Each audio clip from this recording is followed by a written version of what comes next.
Hello?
Okay, so good morning, everyone.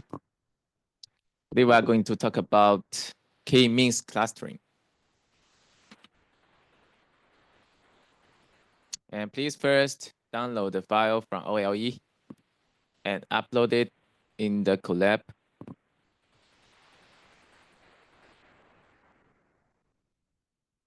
And for part one here, we don't have a specific data set, but in the part two for exercise, we have another data set for you.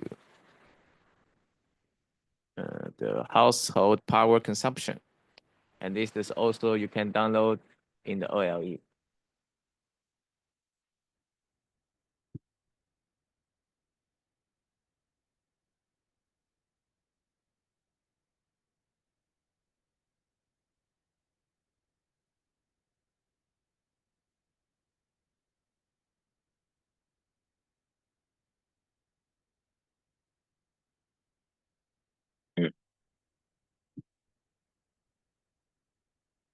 Okay, so let's start part one first.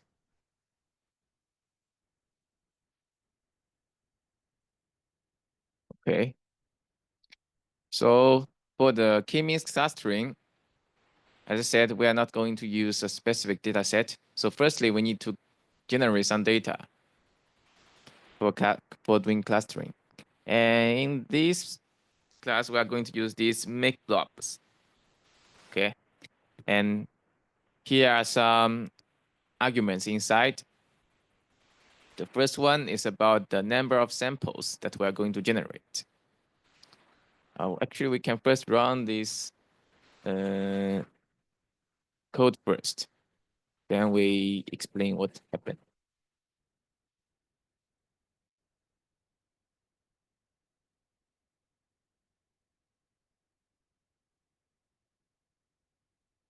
Okay. And we try to print the things out. So we will have two features. Okay. That's defined here. We have two features, two columns of features. So you can treat it as the coordinates. So that's why we need to put the scatter plot. We need to define the x coordinate and the y coordinate for each data point, right? So this x is the matrix of data we generate. Sorry. And in this x, we get all the data points from the first column and the second column represent for the two features. Okay. And then we can, actually we don't need to set anything here. Yeah, and we can run. So this is the original plot for the points we've generated in the first this code space. Okay, the first block of code. And then let's look at what happened in the first block of this code. So firstly, we generate 150 data points. And each data point has two features. So one is the x coordinate and another is the y coordinate. Okay. So there are two features. And then we also define the centers for them. So, and because these data points, we generate 3 clusters of data. And then for each cluster, we need to define a center. And also, according to the center, we generate the data points around the center. And then we set a variance or the standard deviation for the data point around the center. If the standard deviation is small, then they will be more close to the center. If the standard deviation is bigger, then they will be far away from the center. Okay. And then these two actually, so shuffle is like if you reorder all the data after you generate the data. And random state is like a random seed. So if you set, if you don't define it, then every time it will generate different data points. But you define with a certain value, then it will fix the way they generate the data. So every time you generate data, the data points will be the same. Okay. So let's say, for example, if we want to decrease, make all the data points closer to the center, we can set the standard deviation to be smaller. Then if we print it again, then we'll see it is much closer to the center we have. Okay.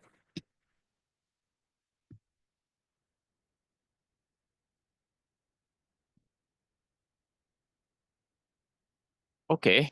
Then we can also make these figures more beautiful. Let's say we can define the color of the figure, right? Like white, green, whatever you want. Okay. And marker. So we can define the shape of the marker, the data points. Okay. Let's say we're using a circle. And then we can also define the edge color. Edge color. For example, we put black. And then this is the last one, the size of each data points. Okay. Then we try to run it again. Then it will be much more beautiful. Okay, you can also change the data, the color to green. And then it will be like this. Also, you can adjust the size. For example, if we put 100, then the size of the data points will be bigger. Okay. You don't need to exactly follow what I'm doing here. Okay, you can choose your own parameter.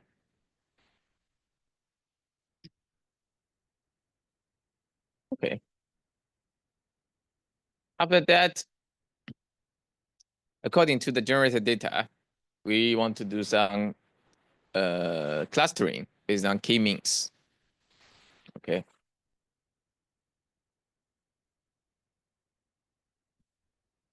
And so here we are using this key means method from the library. Again, from this sklearn library. Okay. And also, at the beginning, when we are plotting the data points, the clusters, we are also using another method in the sklearn library. Okay, which names make blobs. Okay. Then let's see, because we have 3 clusters, right? We already know when we generate data. This is like we already know what happened because we generated data by ourselves. So let's say we set the cluster as 3. Yeah, there are several arguments or parameters you should define when you're using these key means. Okay.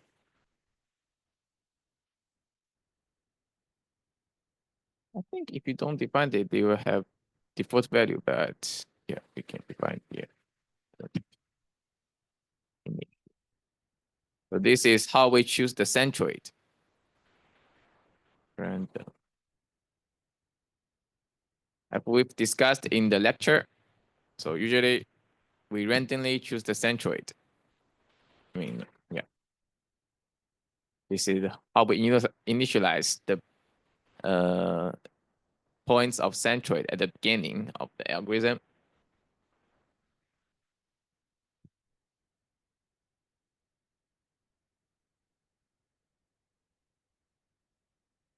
And this is like how many times we want to run these k-means. So yeah, we've also discussed about this in the lecture, that every time if the initialization data points is different, then the final outcome will also be different. So we want to run this k-means algorithm for 10 times and then find out the best result. Okay. And then for each time, we set a max iteration of 300 maybe. So you can adjust the values by yourself. Okay. And here is also an argument called tolerance.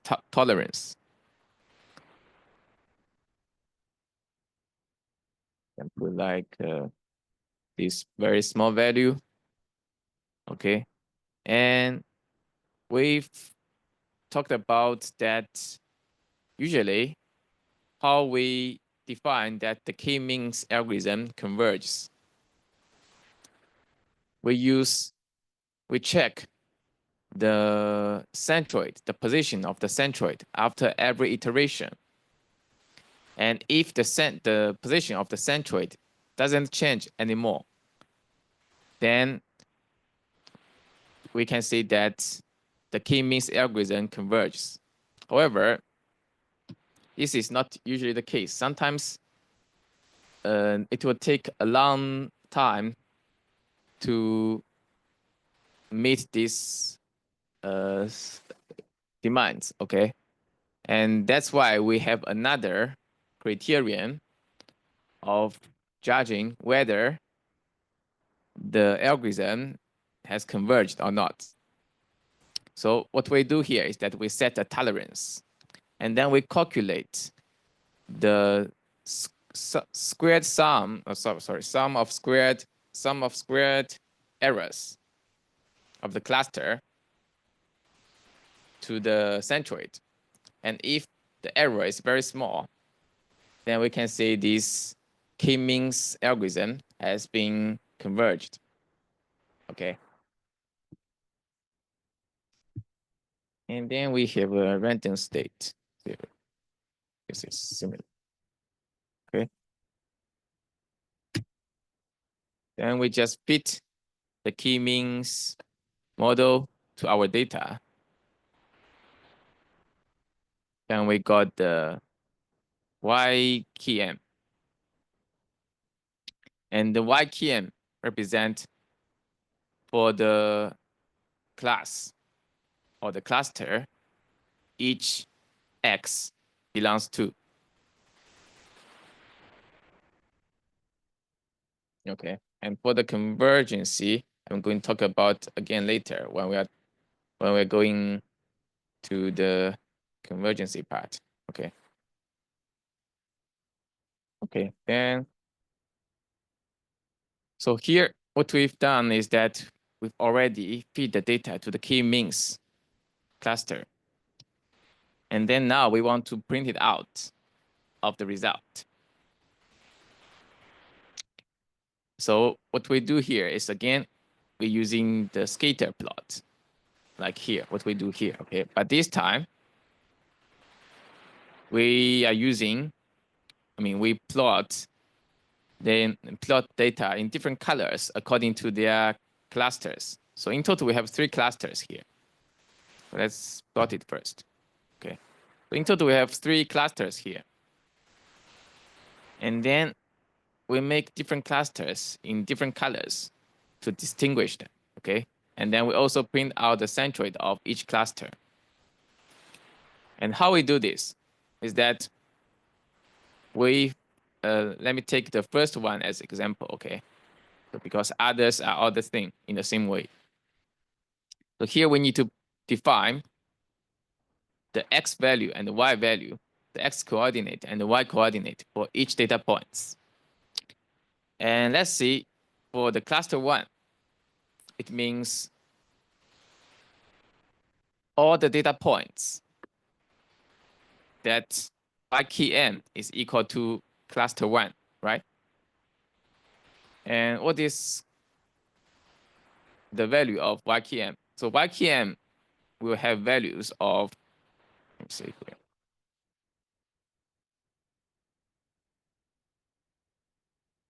Okay, you can see y key m is a vector, and it stores the classes for each data point. Okay, so when it said here 2, it means the first data point in the X data set belongs to the cluster 2.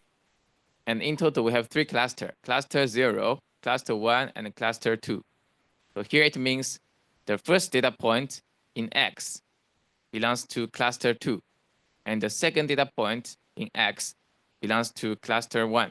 Okay, so if we want to find out all the data points belongs to cluster 1. Sorry. So actually here is, let's say here is cluster 0. Cluster 0, cluster 1, cluster 2. Just to avoid confusion, okay? So let's say we have cluster 0, cluster 1, and cluster 2. And then we want to find out the data. We want to find out that the data belongs to cluster 0. Then we need to first find out where the value in y key m is equal to 0, right? So here it's how we find this, y key m equal to 0. And then all these positions of this data will be the x coordinates. This will be the all the data here that's equal to 0 will be the rows in the X data set. Okay, so the rows in X represent for each sample. And then we want to find out all the samples whose corresponding y key m is equal to 0. And after we find out this sample, we get its first dimension, so the first column of this data. And the first column of this data represents for the first feature of the data, x. So we use it as the x coordinate.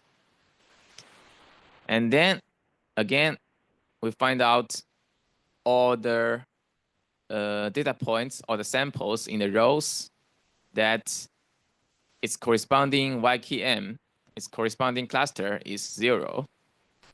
And then we find out its second column. So this is the second feature of x. And then we use these two features, first feature and second feature, we use them as the coordinates of x and y. Then we print it out. Okay, this is how we print out the green cluster. And then we just repeat it for 3 times. We print out all the data points here. And then after we print out all the data points here, we also need to print the centroid. Okay, so this is the centroid in the last iteration. And similar, we have 3 centroids. Okay, and then here is just like we print out all the 3 centroids. If you put like 0 to 3, they'll be the same. Okay, 0 to 3. We just omit it. Yeah. And then we have 3 centroids. For each centroid, we use this first feature as the x coordinate and the second feature as the y coordinate. and then we print it out. Okay, but here we change the shape of the centroid of the data points. We use asterisk here. Okay, so that's why it is a star. Yeah, so this is about how we plot, how we visualize the result of the k-means clustering. Okay, yeah. And then I've talked about the convergency when I'm explaining the code here, right? And here we are going to print the sum of squares. Okay, this is called within cluster sum of squares. So it's the distance from each data point to its centroid, the summation of the distance of each data point to its centroid. Okay, and then this is the value in the end that we got.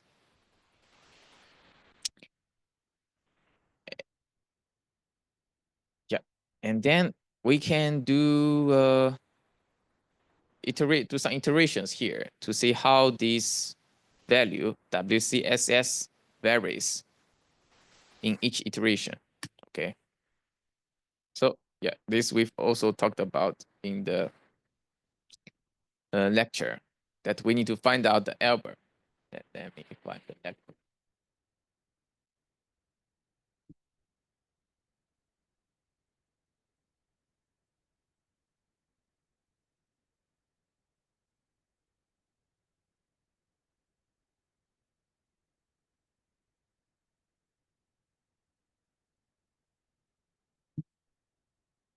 So when we are talking about k-means in the lecture, we're talking about the choice of k, right?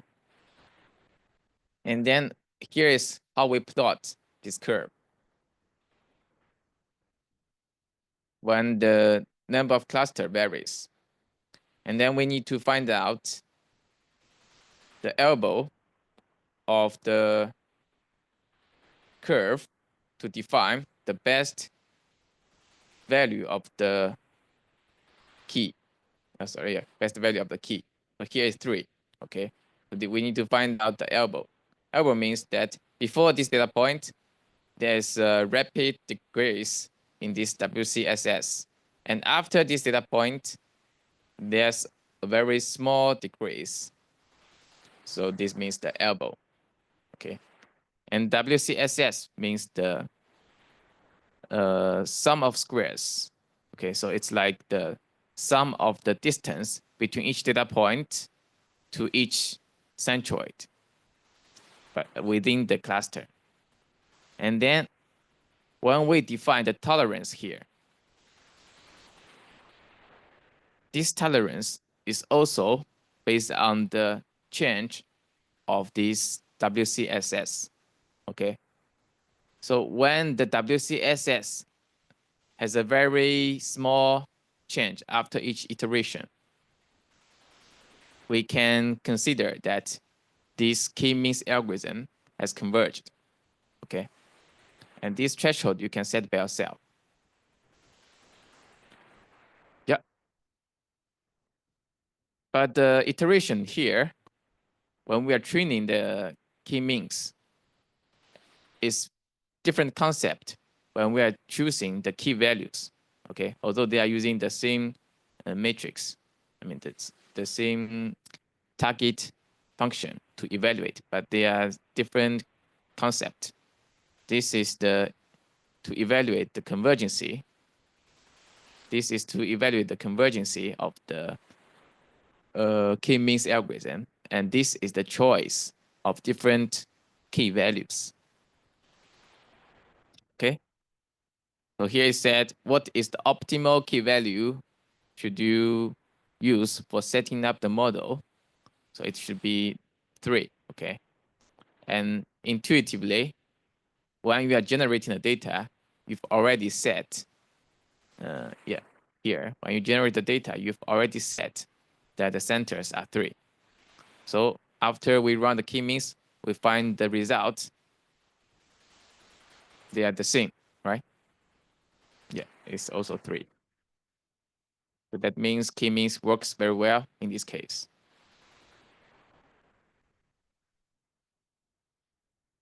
Yeah, okay. So now you have, yeah, this time we don't have quite a lot of content.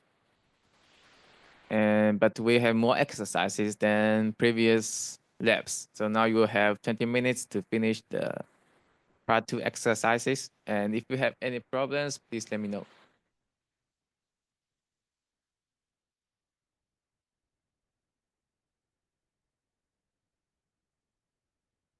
I think maybe too small.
Okay, so thank you very much. And it's the end of this class, and see you next week.